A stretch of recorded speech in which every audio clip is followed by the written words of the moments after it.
There's a new thing here at the Fairmont that they started in August, where we as the meeting planners get to acknowledge someone here who works for the hotel who has made a real huge impact on our group. So Elaine, wherever you are, come on Elaine, get your butt up here. So I'd like to introduce you all to Elaine, who has been here for 17 years,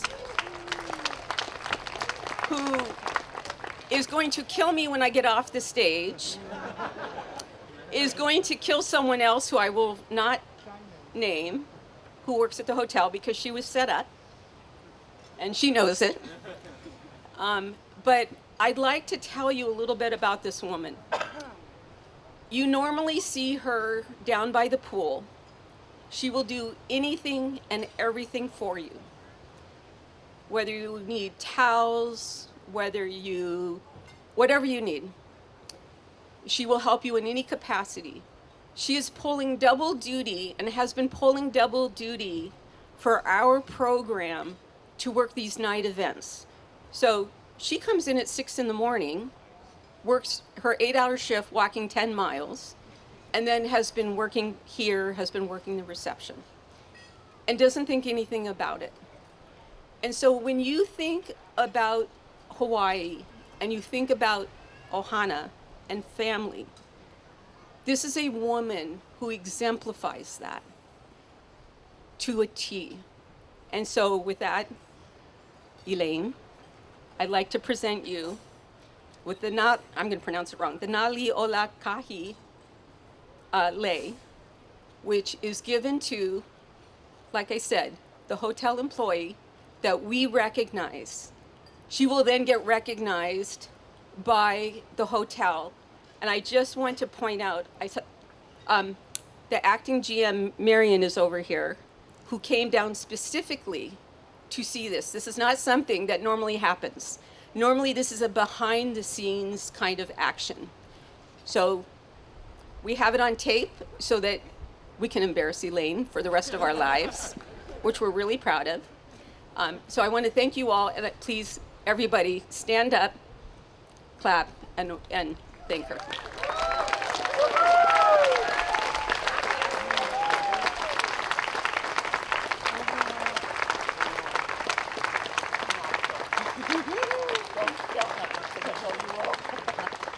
Anyway, so thank you.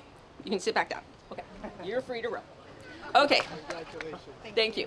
So next coming up, because I'm already up here, it's too hard. You guys see me walk, it's not easy.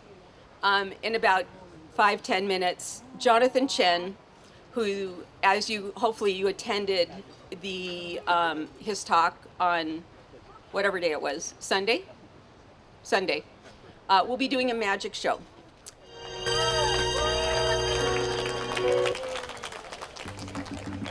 Welcome everybody. Hope you're having a fantastic evening. Amazing what's happened at this conference after 30 years. Amazing progress in technology, generative AI systems. It can be kind of hard to tell what's real and what is just an illusion at this point. Advancing automation, you can hardly tell. We're going to lose knowledge and skills that we used to have. Kids, for you youngins, this thing here is called a newspaper. We used to print ink on recycled tree pulp to transmit our information. I know, that's crazy. Perhaps you've heard of origami, the ancient art of paper folding. Less people have heard of kirigami. This is where you're allowed to make a single cut through the paper. And when you do that, you can sometimes even make surprisingly complex shapes emerge. And then you too could be the star of the show. There you go. The wind's gonna kill me here, but we're gonna be okay. But complexity isn't always the answer. A simpler, robust model can be much more valuable. There's a famous story of Giotto. The Vatican asked him, to prove your skill, demonstrate what a skilled artist you are. He didn't make a complex painting. He took a single sheet of paper, and with a stroke of his hand, he created a perfect circle. The simple elegance of it was actually how he demonstrated his skill and mastery. I, however, am not such a well-rounded artist. So a lot of people here know me. They're going to tell you that actually I'm really much more of a square. I hope here, all the way over in Hawaii, we can take care of the environment. The problem with this act, yes, indeed, this does generate a lot of trash. So I hope they got some recycling or compost so they can take care of what you need to. Kid, you know what? Yeah, I know. You can take a look. Take a look. Check yourself out. Y'all know what compost is? Compost? This is where you can take up your old biodegradable material, you slice and mince it up, and then you bury it back in the ground and it becomes fertilizer, soil, so that you can actually recreate and plant something that looks like maybe a new little bush or a tree. Although, of course, if you nurture and take care of your little tree, do you know what happens to it? Eventually it'll start turning into a much bigger one.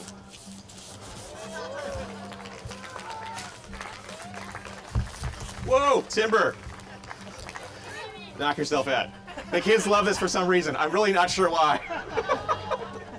I'll do 10 more miracles. They're just gonna play with the tree. It'll keep them busy for 10 minutes. Go ahead, go ahead. For the rest of y'all, I'd like you to take a look at some picture or advertisement you see, because I'm going to demonstrate a classic illusion. I'm gonna rip up this piece of paper to shreds and then magically restore it back to the way it was. That, of course, is impossible. Nobody can rip something up into shreds and put it back together. It's gotta be some kind of trick, which it is. It's a trick. The secret here that no normal magician would ever actually tell you is that we never actually tear the newspaper. We only create what you might call an illusion. This illusion is aided by the fact that not only does it look like it's being torn, it kind of even sounds like it's being torn. You can laugh. I've had people get mad at me. Said, Jonathan, you insult my intelligence. Obviously, you're ripping up that paper. I can see there are separate pieces here. Don't worry about it. Don't worry. But just think about it. If that were actually true, how can I possibly get out of this situation? I have to make up an even more crazy story where I'm going to fold up all these ripped up pieces, magically healing and restoring them back into one coherent object. That, of course, is nonsense. It's also completely unnecessary. Because you all know just as well as I do, don't trust what you see anymore. Look at those ripped up pieces. Wait a second. Stare a little bit closely. This newspaper was never actually torn. Yikes.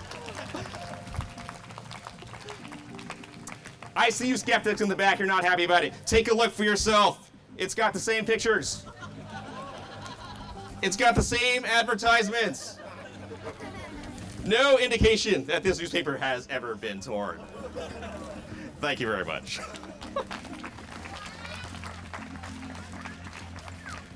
All right, for this next phase, I'm going to need some help from a volunteer.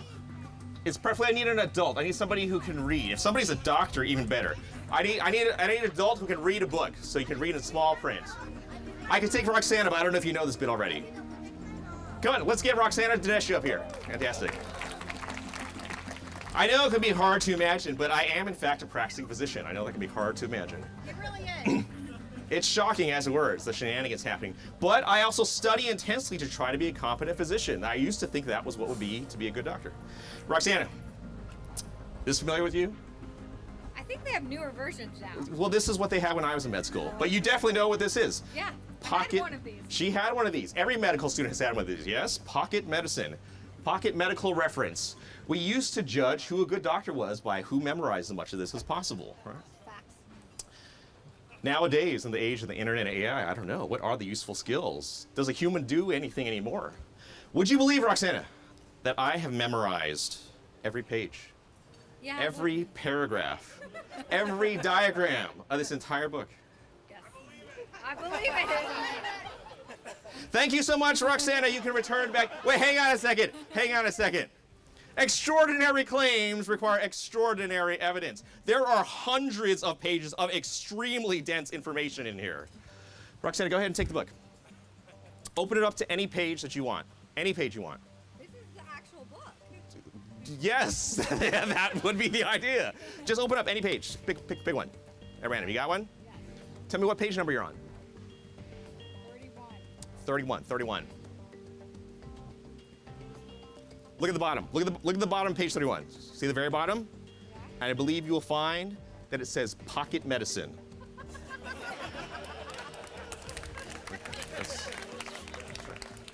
Okay, it does actually say pocket medicine every page. And also, I can totally cheat. I sneak a peek. The ventilation. I got it. To make this a little bit more fair, we have to establish test conditions. You need to stand here, and I want you to face the lagoon here. Here's a mic for you so you can talk into it. And I'm going to face into the opposite direction. Here, come a little bit more closer, front stage.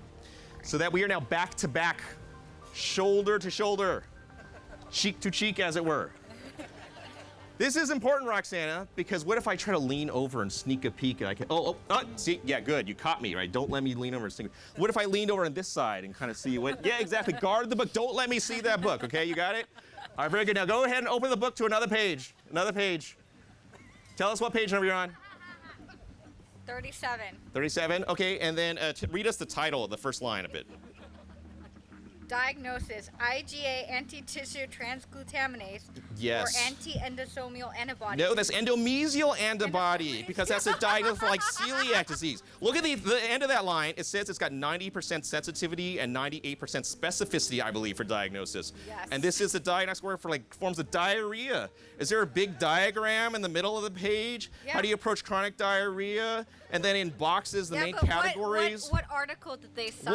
Let's get there in a second. If you look to the left, the box is like inflammatory diarrhea, then there's secretory / motility, and then there's osmotic on the bottom right. Back to the right is malabsorption, medication induced. It was kind of close, something like that. Yeah. Pretty close. Pretty close. Roxana's not impressed. Do another page. Go to the next page. Next page. What do you got?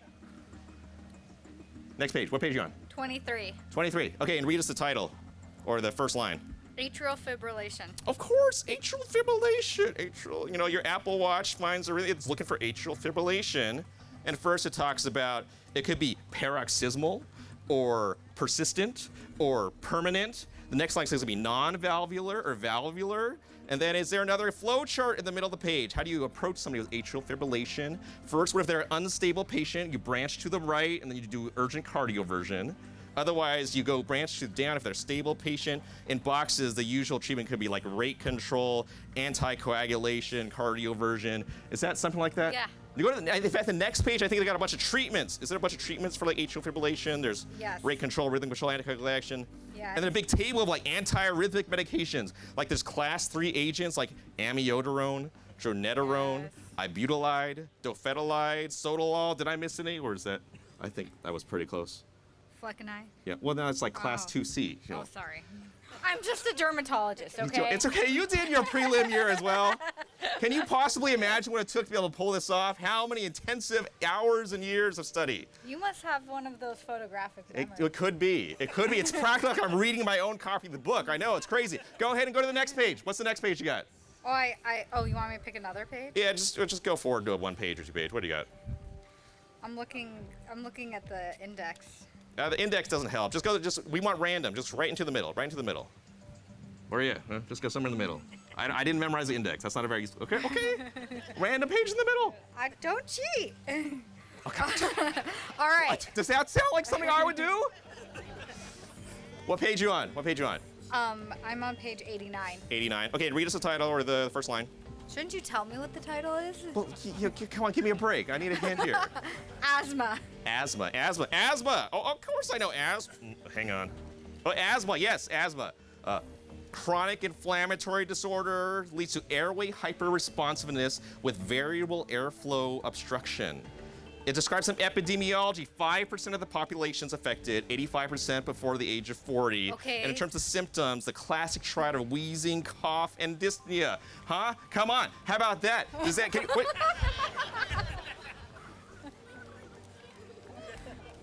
Okay, it's fine. It's fine. Everybody's laughing because it feels like we're playing a joke. Actually, Roxanne, could you grab this book and open it up and take a look inside? And show everybody. This book was blank the entire time. What do you mean no? What do you mean no? You come and check it yourself. Thank you so much, Professor Dinesh.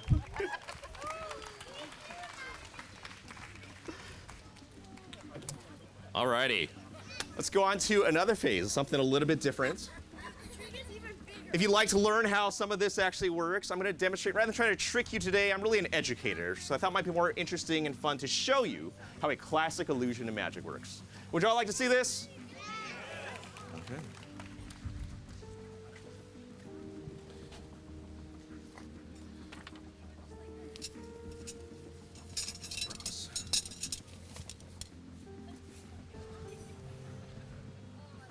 Oh, shush. If I'm going to teach you something, we've got to start with the foundational basics. Over 2,000 years old, the ancient miracle of the Chinese linking rings. Take a look, guys. We get ring number 1. Huh? Ring number 2. Yeah. Ring number 3. Ring number 4. I'm aware that after 2,000 years, many of you are already familiar with how this effect works, right? You just take ring number 1, you smash it into ring number 2, and now you've got 2 rings solidly linked together. Go ahead and confirm for everyone that those are solidly linked. Thank you so much. Even Alice confirms. Solidly linked. No physical explanation for how this could have happened. Okay, don't get crazy. Don't get crazy. Go ahead and check. Check it out. Make sure that that's intact. Go look at ring number 1. Yeah? Solid piece of steel, welded shut. Go check ring number 2. Solid steel, welded shut. Yes? Is that sealed tight? We got to trust but verify. We got 3 opinions now. There is a hole. It's right here. There's a hole right here. This joke is over 2,000 years old. Originally, it was done in Chinese. I'm sorry, I can't translate it for you. 你有没有看到一个 hole in ring? This is the best I can do. This hole is very important, actually, because that's how we actually achieve the correct illusion. Solid steel, of course, it doesn't pass through together, right? These are thoroughly welded to shut. Let me get a little more volume.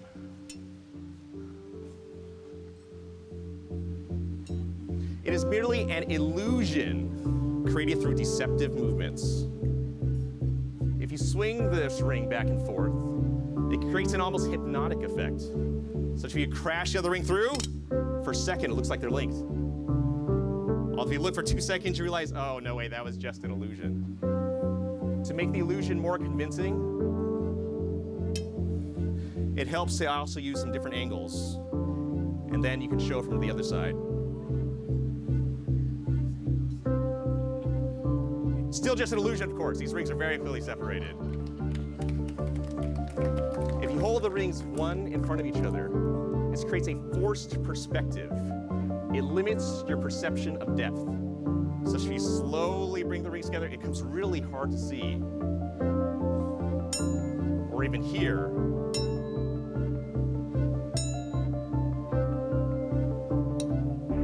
Have these rings really come together? Or are they still apart? I'm gonna get blinded here. Let's see what happens. Let's see what happens.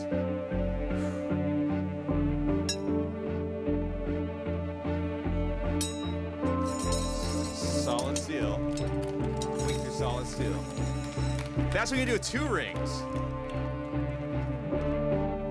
You grab the other 2, and you might actually be able to pull these all together into a big long chain. Fold it in on itself. And you're back to 2 rings, interlocked with 2 other rings. If you blow through the center, the rings will melt through each other. So you're back to a big long chain. collapsed the chain on itself. And you have 3 rings. That should not have happened. Don't worry about it. Don't worry about it. Let's just count these off here. Ring number 4. 4. Thank you. Some people aren't paying attention here.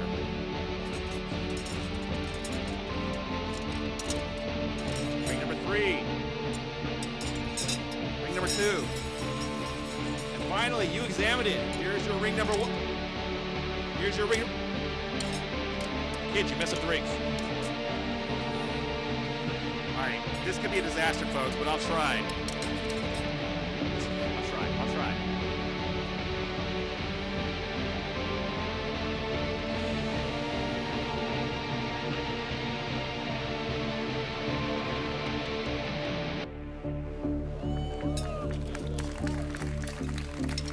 That's ring number 1, and that's the Chinese-looking rings.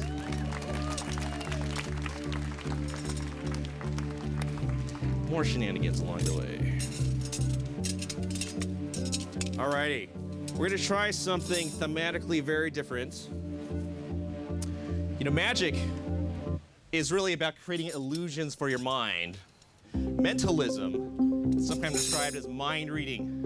It actually has nothing to do with that. It's about influence, predictions about psychological subtleties. I'm not very good at it, but I'm gonna try. I'm gonna pick some random people in the audience. Toss some balloons out here. Not very random if you raise your hand. Go ahead and keep tossing. We got one more. If, you go, okay. Keep on tossing, keep on tossing, keep on tossing. And then my pad, here we go. If you've got it, you can toss it again or toss it to somebody. Keep tossing it to somebody else, keep somebody else, no? Okay, you're fine, you're fine. Who do we got here? Who do we got so far?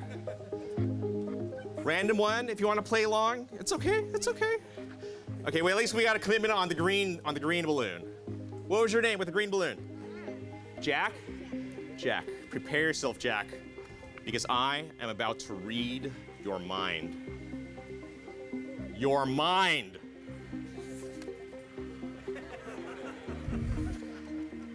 All right, to make this a little bit more manageable, Jack, go ahead and tell us the name of, don't tell us yet, just think it, a 4-legged animal.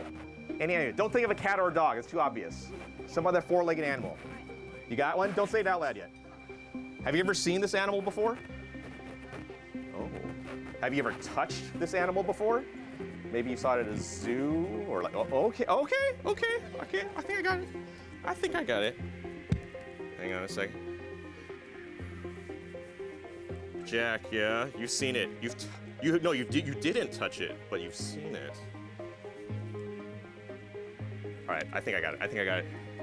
Go ahead, Jack. Go ahead and tell us. I've already written it. What was your animal? A zebra? A zebra!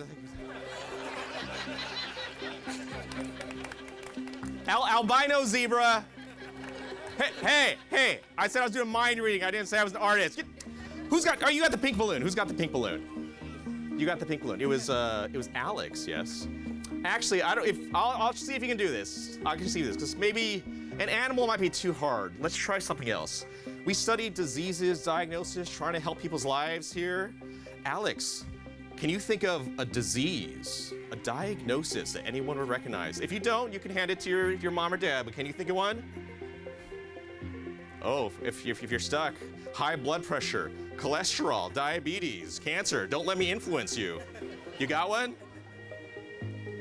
Uh-oh, we're in trouble. No, this is what I study. Or it's a fine, let's get it back up. How about, is this dad right here? Give us, don't say it, but you can think of a disease or diagnosis, yes? Is this something you study? You have studied it. Have you ever known anybody who's had this? Oh. What does this guy study? Does anybody, no? Crap. Hang on a second. Let me see what I got here.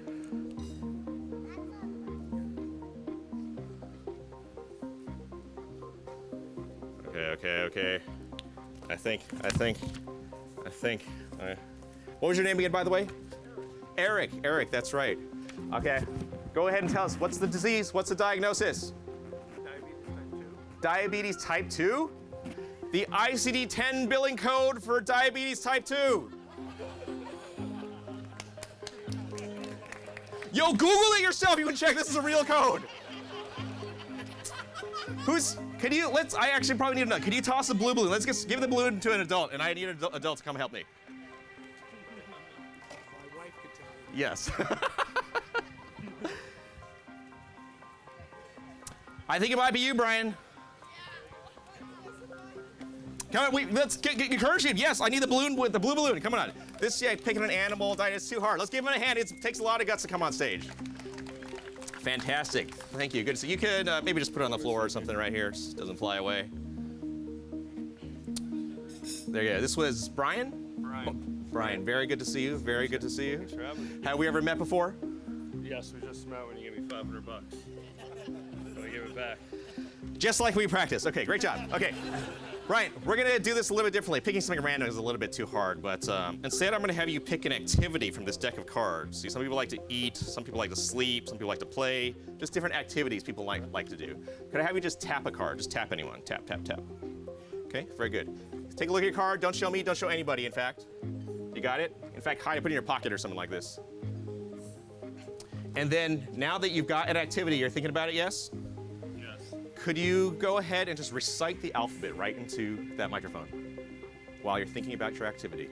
A, B, C, D, E, F, G, H, I, J, K, L, M, N, O, P, Q, R, S, T, U, V, W, X, Y, and Z.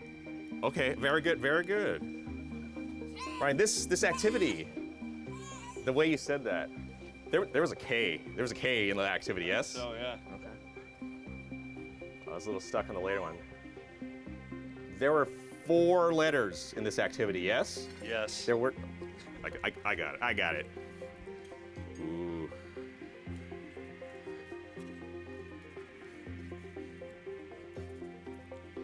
All right. Let me see. Actually, Brian, if you can also just close your eyes for a second. Just imagine yourself doing this activity. We're gonna ask you some questions and see if we can all guess what Brian's activity is. Okay? All right. Go ahead and you can open your eyes if you want. I'm gonna ask you some questions. We're gonna guess your activity. Please answer honest and sincerely. This activity, have you done this before? Yes. Would you say that you enjoyed this activity? No.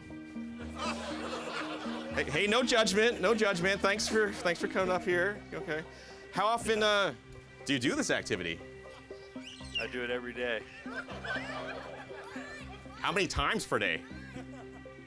42. Wow, I don't actually count, but okay. Who do you do this activity with? People. Who was the last person you did this with? You. Wait, hang on a second. Something's not right here.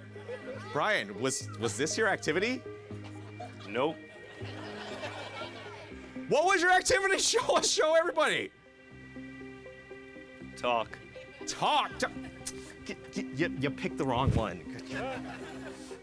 It's fine. It's fine. It's okay. Could you go ahead and, in the meantime, could you grab that balloon, do the blue balloon, and just like shake that up a little bit? And I think you'll find that there's actually something inside of it if you actually look inside. Just roll the bottom. Money. No, the $500 are gone. It was an illusion. Good, got it. Okay. If you don't like loud noises, you might want to cover your ears for a second. Whoa! Right, could you go ahead and grab that piece of paper, unroll it, and read it right into the microphone? Have to? Well, you're stuck on here now. I appreciate what you're doing. Last night I dreamed about putting on a fantastic show for the PSB 30th anniversary. I even got a standing ovation. My drawing was rough, but the animal was a zebra. It was so funny when we all thought about the activity was kissing, but it turned out to be just talk. Everyone thought it was all just a joke, but then we cheered in shock when they realized that they always knew the diagnosis would be type 2 diabetes. Amazing. Wow. Thank you so much, Brian. You're amazing. You can take it if you like.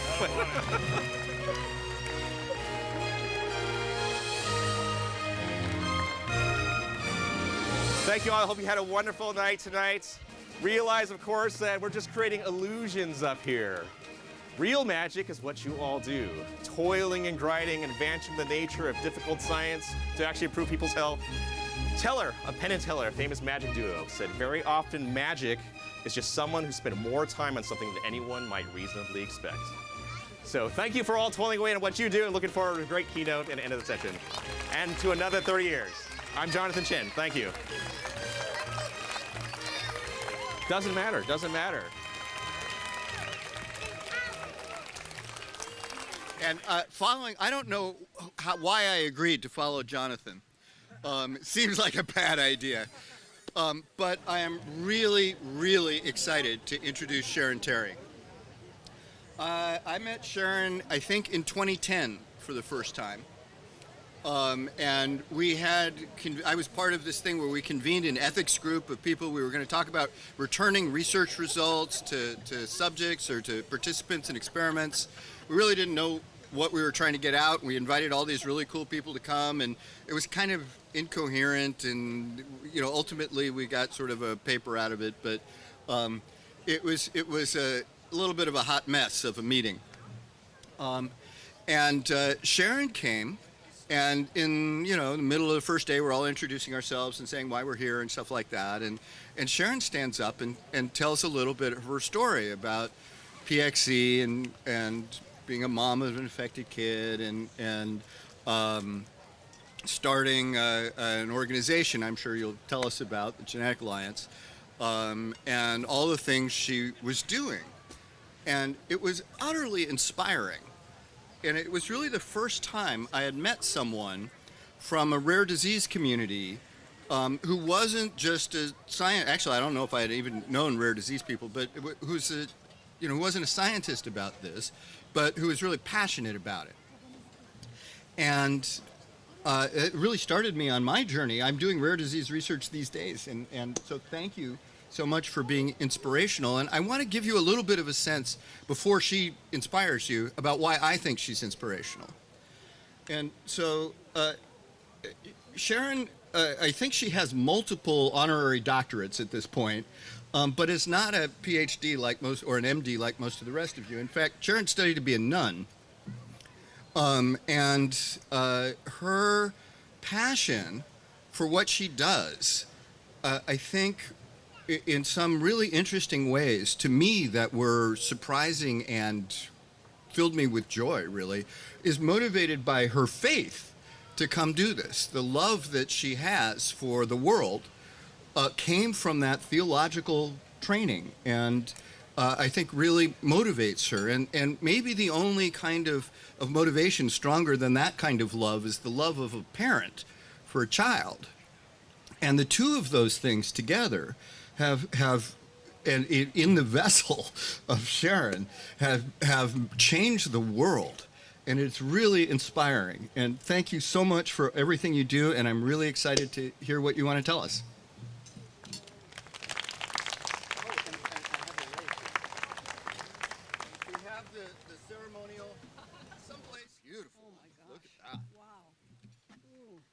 All right. Thank you. Oh, thank you. That was really beautiful. Thank you so much. I thought it'd be hard to follow Jonathan, but now it's going to be hard to follow Larry. So thanks very much to the organizers. Terry, when you were kicking off this meeting, you said, we've been planning this for ages.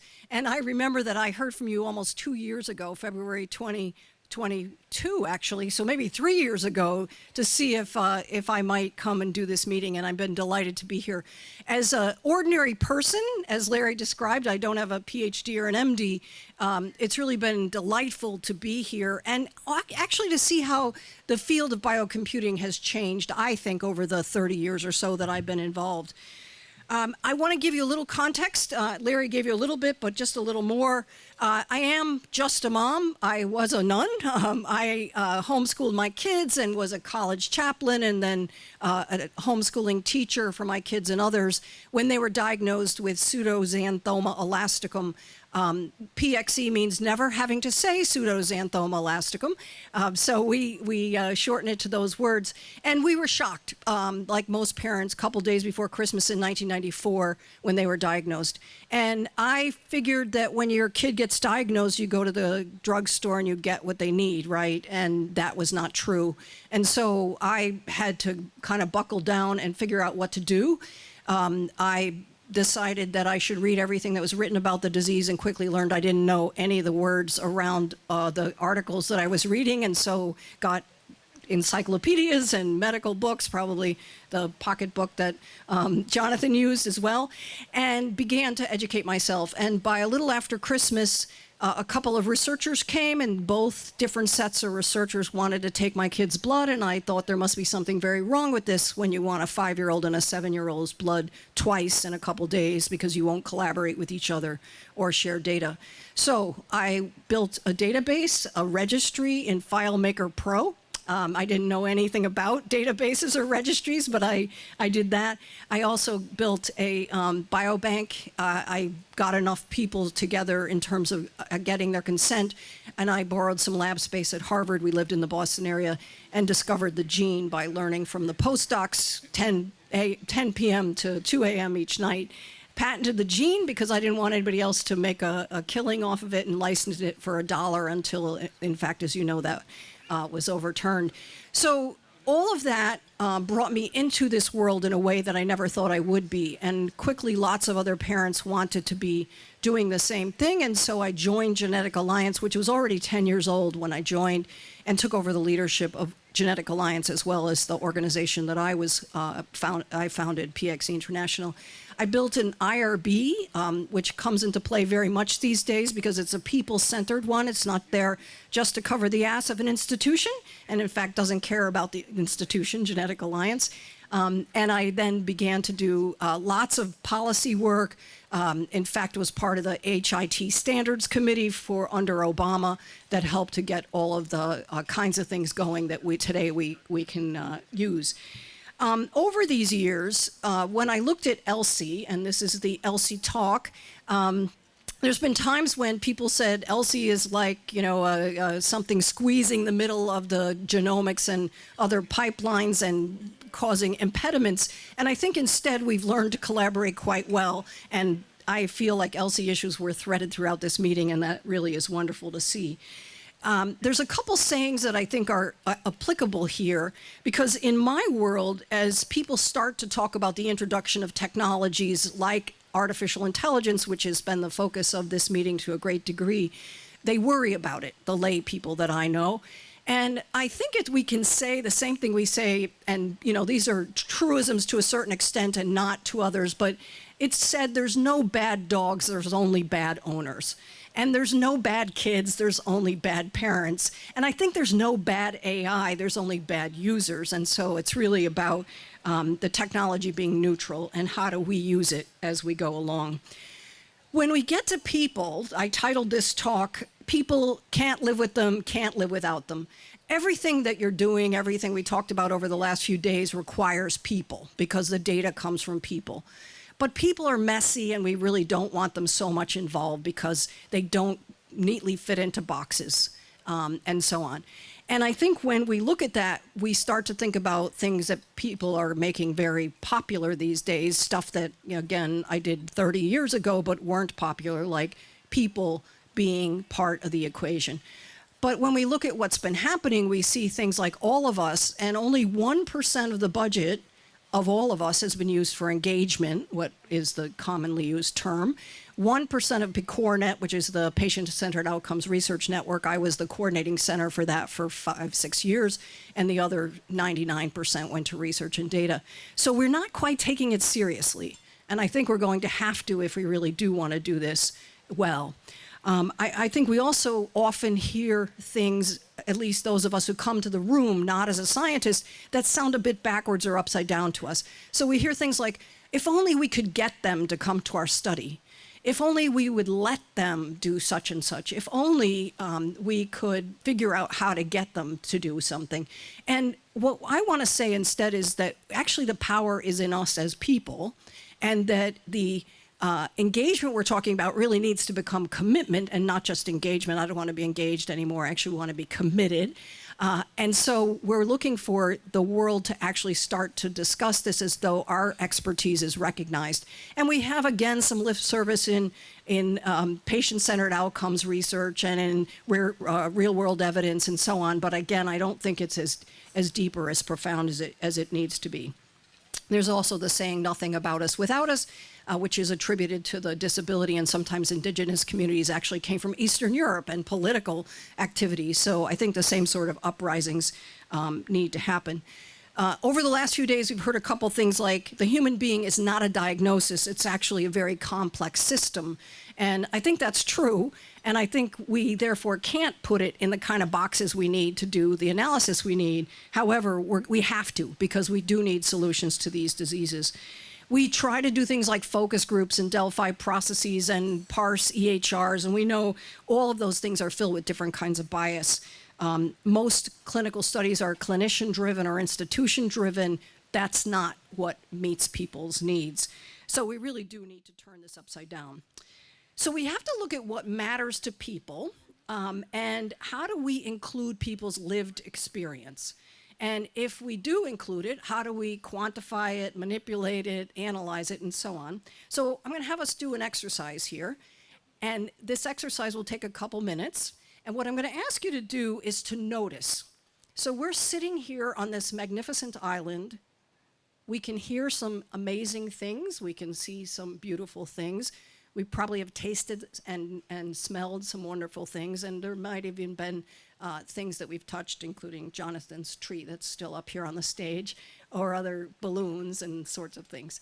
So I want you to right now take 2-3 minutes, and I'll let you know when the time is up, to notice. So just using your 5 senses, and as much as you can, the way a camera or a recording device would, without so much filtering or naming or prejudice of your own, because that's a lot of what gets involved in when we do look at data. So you'll be taking in data from your 5 senses. Sometimes closing your eyes helps because it lets the other senses work better. So let's take 2-3 minutes to do that right now.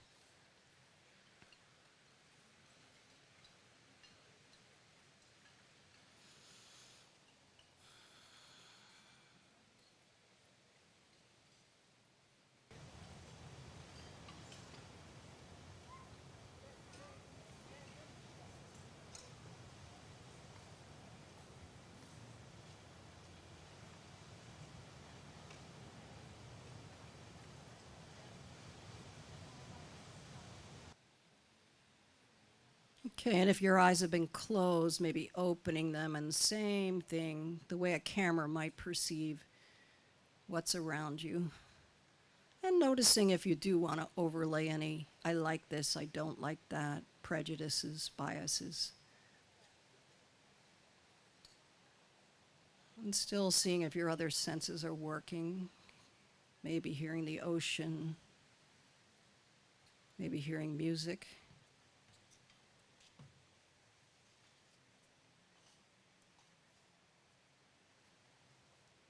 Okay, and then take the next 2 or 3 minutes, and again, I'll let you know when the time is up, and turn to a neighbor and just share what you noticed about noticing. And even as you do that, allow yourself to notice. Is this awkward? Is it weird? Do you hate it? Do you love it? Were you glad for some silence? Anything. So pick a neighbor, 2 neighbors, and share anything that comes to you. And while you're sharing, if your neighbors could be quiet and listen, that would be super.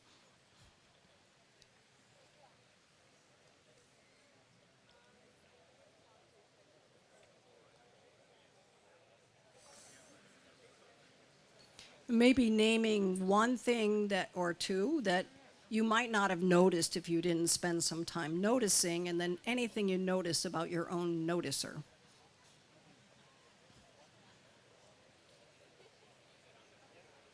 Okay, thanks for playing along. We're going to revisit the learning that maybe we had here, or maybe nothing was new. And if you do, for example, awareness practices or mindfulness practices, this is all common to you. My hope here is that we start to see that even as we do science, and you all know this from an intellectual point of view, that, there's these sayings like if you have a hammer, everything's a nail. There's also, if it's your specialty, you're going to see something in that vein. However, I think what we're trying to do with these complex systems we call people is start to take into consideration the lived experience of those people as experts who live with disease or health, but also that their impression about something is worth it. We heard a lot over the last few days, but what about comorbidities and complexities and multiple diagnoses and so on? This conflates things. People are not telling the truth about what they really have. They're not stating things properly. The clinician is not recording it properly. All of this is being done properly because it's the lived experience. And it's us who have to figure out how to parse that.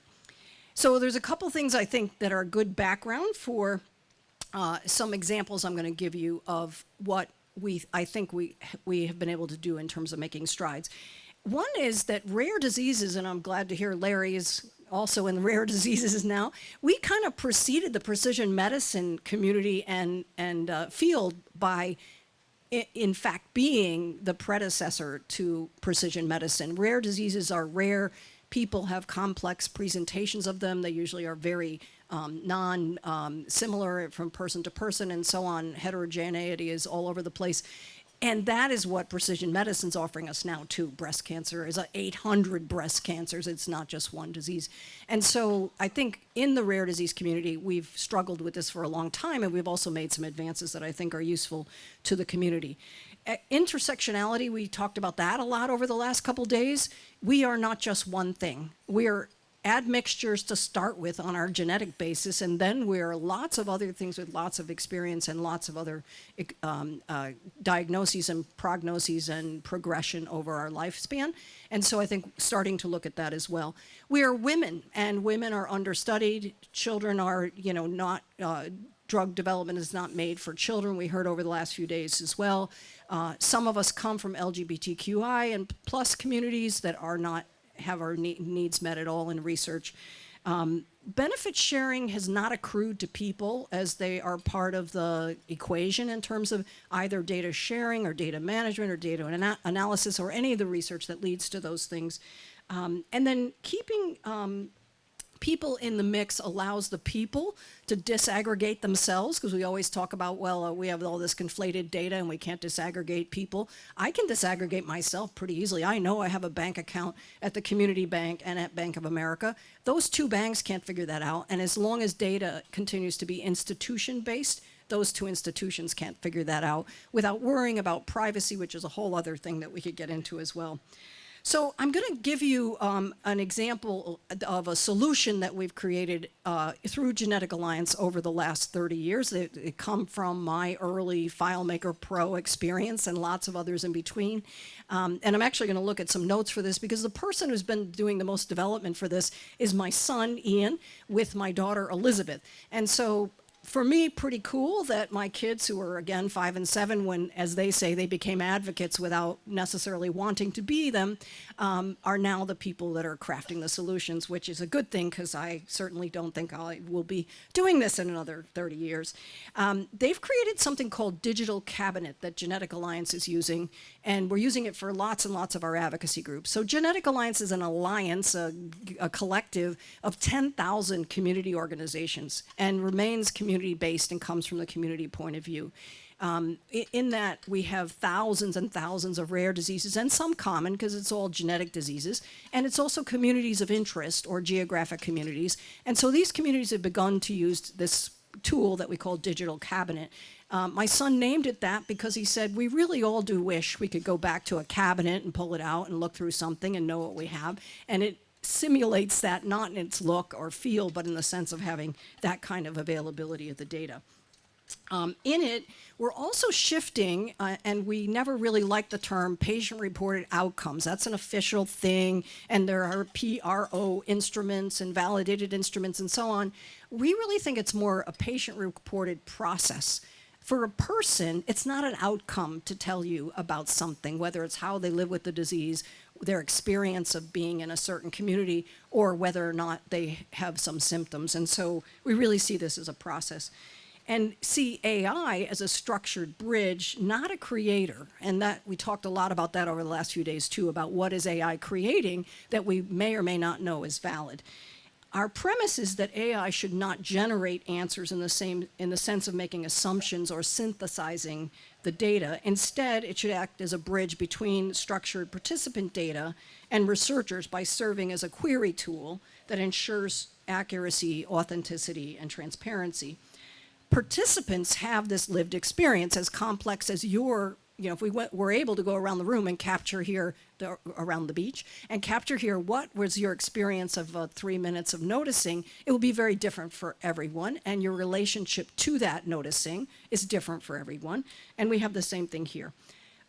But without some well-structured interpretation, then that data is not accessible to us. So again, we could sit and listen to each person. It would take us a week or more. We could capture it with a survey, but that would be probably pretty flat. So we're figuring out something that works in between those two things. We have this knowledge gap then between what the person and their lived experience has and the data the researcher needs. And so we really want to figure out the context that will align with the lived experience of the person, the participant, and their real priorities, because often those are misaligned, and I'll give a couple examples of that as well. So my son, Ian, working with me and my daughter and others, has created something called community-driven innovation. And again, we stay away from that word engagement because there's a tick the box on a lot of federal things now for engagement and also international projects. We don't believe that engagement whitewashing is really doing what we need it to do, that it's just essentially faking it and it's not going to make it, and we really need to get more involved with people. So producing rigorously produced patient-driven, people-driven data is important. I also avoid as much as I can the word patient. I believe we are patients when we're sitting in front of one of you who's a clinician, but we're powerless, or at least have an information asynchronous relationship with you, whereas when we're participants, we're able to collaborate and perhaps should even be called collaborators. So by prioritizing this patient-reported process, the data reflects the lived experience rather than abstract outcomes. And the structured data becomes the foundation for the AI interface, ensuring that any insights reveal the real participant input. And rather than using the kind of hot AI models of generating speculative content, we're using a more low temperature AI, more precise and restrained, employing retrieval augmented generation, RAG, to generate responses strictly based on the existing participant data for which there is connectivity in the sense of being able to go back to those people and have it be a living stream. This ensures that scientists, researchers have a direct connection to verifiable data, and it's transparent. The CDI, the community-driven innovation, relies on Genetic Alliance's IRB because we're able to, in 24 to 48 hours, approve projects. So any shift in the project is immediately taken care of through the system that we've built, again, because our IRB is concerned about the people and not about the institution. The questions adapt dynamically in the surveys and so forth that are deployed in community-driven innovation to reflect the participants' evolving priorities, ensuring the data is relevant to them and their health, and it can also tie into things that they offer, like all their EHR data from the many places they've visited, and it starts to adjudicate some of that because of their experience plus these experiences of the clinician. And then by continuously growing this repository, researchers gain longitudinal insights that aren't possible in de-identified data sets, because these are identifiable per the person's requirement. So this skips a data science step where researchers then can directly interact with data that's coming in, that it doesn't have to be a static or dry database. It doesn't have to be not in relationship, because that's, again, something that all of us want, and we want to be able to be connected to the things that we're working on. AI is basically acting as a translator, translating complex data sets into accessible, actionable insights, and I'll give some examples, democratizing the data use and accelerating research, and hopefully getting beyond the feudalism and colonialism of some of the systems that have exploited people in the past. So the traditional systems struggle with the inability to query participants consistently for new data. There's also lots of talk about that's a burden on the participants, but if we are doing things that participants want and need, it's not a burden. We all do lots of things every day because we are incentivized and want them and need them, not because we're taking care of somebody else's need or grant or whatever else. This, again, is iterative and adaptive. CDI turns patient-led research into sustainable, ever-growing knowledge databases, and this longitudinal approach mitigates data staleness and enhances the study relevance. So it's really revolutionary in the sense of key to ethical, participant-driven research. And we're not generating data, we're just revealing the data, again, just as you had your own experience of listening here and noticing. We're not generating that, it's already here, all of it, the trees, the ocean, the sand, long before us, and then our own experience of that. And we can think of it like an ultra-efficient library. The participants are writing the books. CDI, community-driven innovation, organizes the shelves, and AI is the librarian that will bring up the book you need without making anything up as it goes. What this means for researchers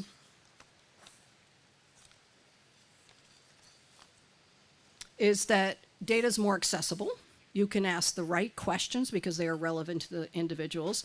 That AI is providing only answers explicitly based on participant data with, again, any other data source that is available. That the system respects participant agency, privacy, and priorities. There's benefit sharing built into the platform, so when data is accessed, the individuals benefit financially as well as in other ways, and this creates a trust environment. I really detest when people say, why don't participants trust us? It shouldn't be a burden on the participants to trust us. We should be the ones that are trustworthy and not put additional burdens on them. And then, again, this benefit sharing. So we're getting verifiable answers from participant data and avoiding the hallucinations or, at best, biases that are inherent in data collection and analysis. The voices of these people are at the forefront, and it's not abstract or diluted. And this approach democratizes the research so that insights are available to researchers regardless of their technical skills. I've been a researcher since my kids were diagnosed, and there's a lot of things that I couldn't do years ago that I can now do with this because I don't have a data science background. So a couple examples of that. One is a project that I can freely talk about because it's been completed, and it was with the company Biogen. Contacted me, said, could I help form a community around something called KCNT1 epilepsy? Some people may know that, one of the rare forms of epilepsy. And so I talked to a couple of people, got a few of them together with Biogen in the conference room at Genetic Alliance. This is right before the pandemic. And basically what the parents heard was Biogen wanted to stop or decrease the number of seizures per day, ideally stop the seizures. And the parents said, yes, we do want that to happen, but our kids don't ever sit up, they don't crawl, they don't walk, not because of seizing, because of drooling. And so we love your aim, but we have these other aims that are really important to us. What we worked with CDI, with community-driven innovation, is to say, let's see if we can do both of these things at once. And using the process that Ian developed, we went out, we talked to parents, we did interviews, we did top task sorting, stuff with people's lizard brains, so they prioritized based on their real gut feeling of things and not on what they thought somebody else in the Delphi group or the focus group was saying and so forth. At the end of all that, as Ian started to analyze the data, and there was data from a couple hundred families, what he discovered were a couple things, that some families had already taken care of drooling in their kids, and from a group that was very isolated in Italy found that they were injecting the kid's salivary gland with Botox and the drooling stopped. And so all the kids got Botox injected in their salivary gland, and all the kids started to sit and to crawl and to walk. Miraculous and really important to these parents. Again, was that Biogen's aim in paying for this project? No. But they then had a captive community that said, we trust you because you helped to finance this thing that doesn't even get you anything, Biogen. And so we're happy to work with you. And they continue to do the rigorous research on a drug that they hope will decrease seizures. We also found that there was another community in Saudi Arabia that had figured out a medical pillow, this special pillow, decreased the lack of sleep in these kids. And another one somewhere in South America was using a tea that stopped so much constipation, which was causing more seizures. And so those three things really met the needs of the parents, and they were easy to get, and they were good interventions. So that was, for us, one real win of this program. Another example is I Hope Genetic Health, which is a very big program of Genetic Alliance right now.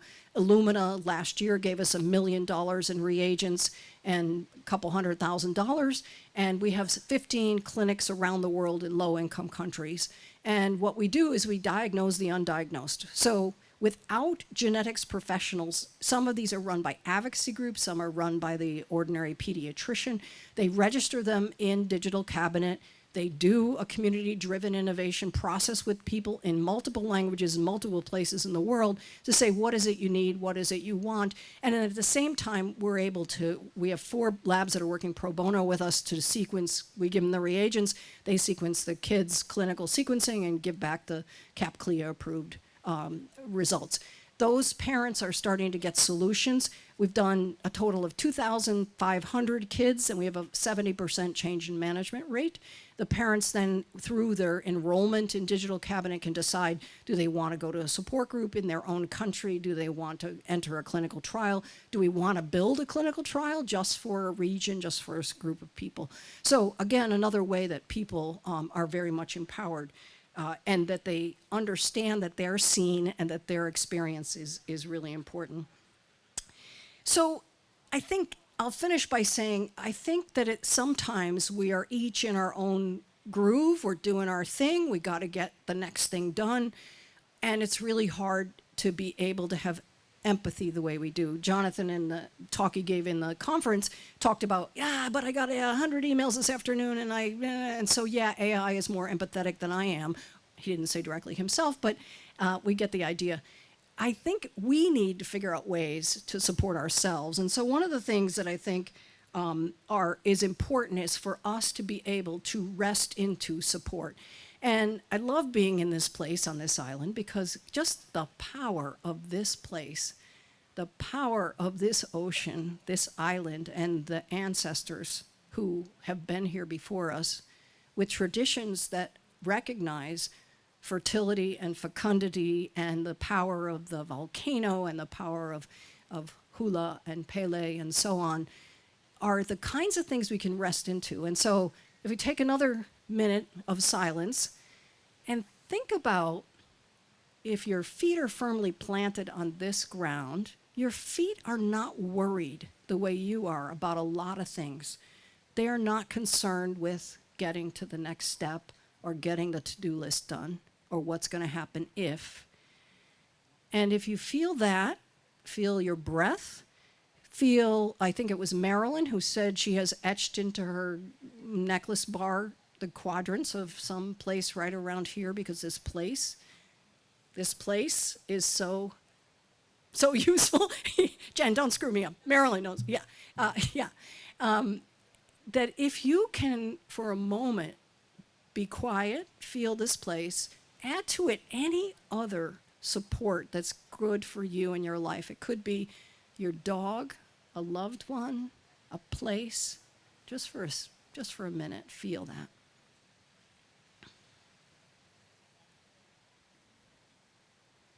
And you can put that support in your own toolbox, your own medicine bag, write it on your necklace or your wrist or whatever, and draw on that when you're worried or afraid. And I'm going to finish with paraphrasing myself from my TED Talk, because it was a very powerful piece that actually came to me from someone I work with. There are lots of people waiting for you to do your next thing. And I contend that we don't take risks as much as those people risk every day who need us to do what's right, what's needed. Because we're afraid of losing face or losing our job or losing a promotion or the grant or our credit or our reputation. So I think if we start to face fear and to risk as those who need us risk, we can change things. And I've found, with help from my fellow journeyers, that I notice that flicker of fear as a signal or a flag that something different is needed from me right now. I no longer see it as a warning to get defensive or turn around or turn away. I see it as an invitation to go forward, because in that fear usually lies some love. There's something I passionately love in that fear. Larry was right, it's my theological training, but it's also the love of my children, the love of the 5,000 people with PXE, the love of the millions of people who are undiagnosed. And so if we move through fear, I think we get to this love and to a path to greater love. If I am curious about that flicker of fear and not immediately shutting down or defensive, then I discover new paths to even systems change and new ways to do things. So I'm inviting you, as we move forward, to move toward the thing you fear, or the things, and embrace what scares us and find the love at the center. And not only will we find ourselves there, but we can become so familiar with our fear that we can step into the fear itself and learn something new, maybe without those biases we might have brought. And if we're open to breathing into our fear and being vulnerable with those systems and the people who challenge us, our power as change makers grows exponentially. And when we accept that working on our inner self, on our inner life, is working on our outer life, and outer work is inner work, we get down to what is real and shit gets done. There's no limit to what we can accomplish together. Thank you.